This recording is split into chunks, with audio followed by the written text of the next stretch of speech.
Les Paul was born June 9, 1916 in Waukesha, Wisconsin, and is one of the most widely known names for millions of guitarists throughout the world. This is by virtue of the many solid-body electrical guitars developed by him bearing his name and made by the Gibson Guitar Company in the USA. Few of these guitarists realize that Les Paul is likewise an impressive jazz guitar player who won numerous jazz poles in the late 1940s. Les Paul fell for the guitar at an early age. He was self-taught both on the harmonica and the guitar. Les played the harmonica installed on a harness of his own design so that he could play it at the same time with the guitar. His first professional work was actually as a one-man band playing for tips at roadside restaurants. He called himself Rhubarbread, and his fame quickly landed him some local radio broadcasts, particularly after he started working with Joe Wolverton, whose stage name was Sonny Joe. In 1933, Les Paul left for Chicago, where his obvious natural skill landed him numerous jobs in various local radio stations. His dual capability of being able to play country and western music under the name of Rhubarbread and jazz as Les Paul ensured that he was kept really busy. By 1936, Les was focusing on jazz and performing with Art Tatum. In 1938, Les moved from Chicago to New York. There he led his own trio, where he now played an electrical guitar. When they appeared on a coast-to-coast NBC radio program with Fred Waring and his Pennsylvanians, the group gained widespread popularity.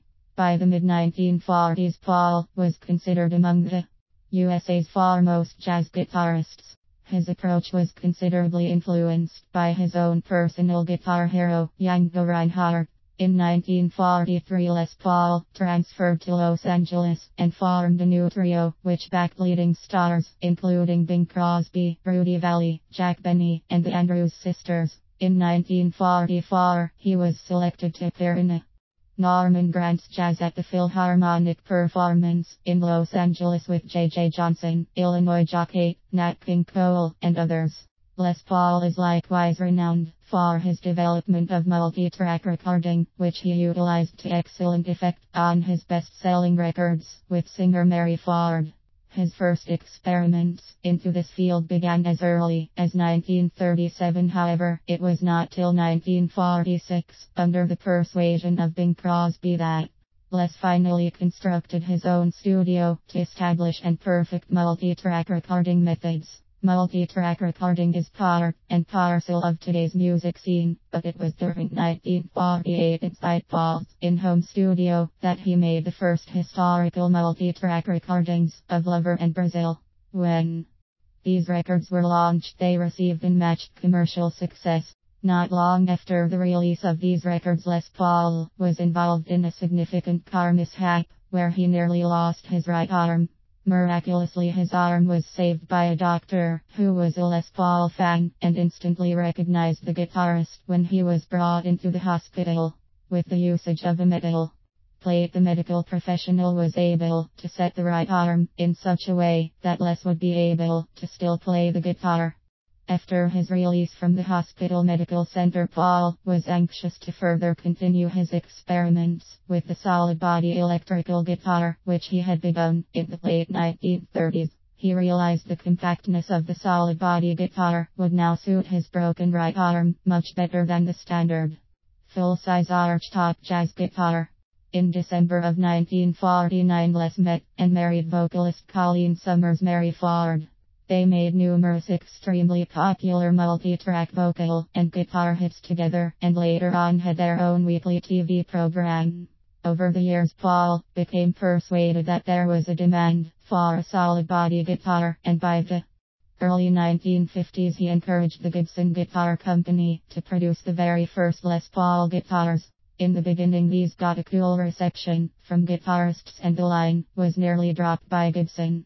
However, with the arrival of rock and roll in the 1960s, the solid-body electric guitar all of a sudden started becoming a runaway sales success.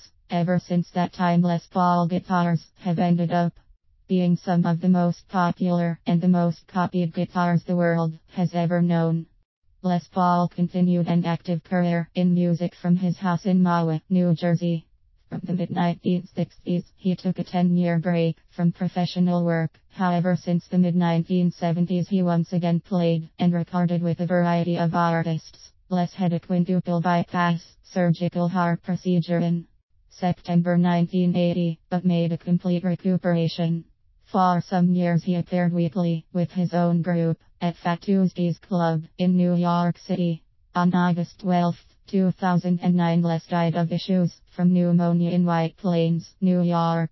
Les Paul was without a doubt among the most popular figures in the music profession. His extremely individual guitar style and sound still immediately recognizable.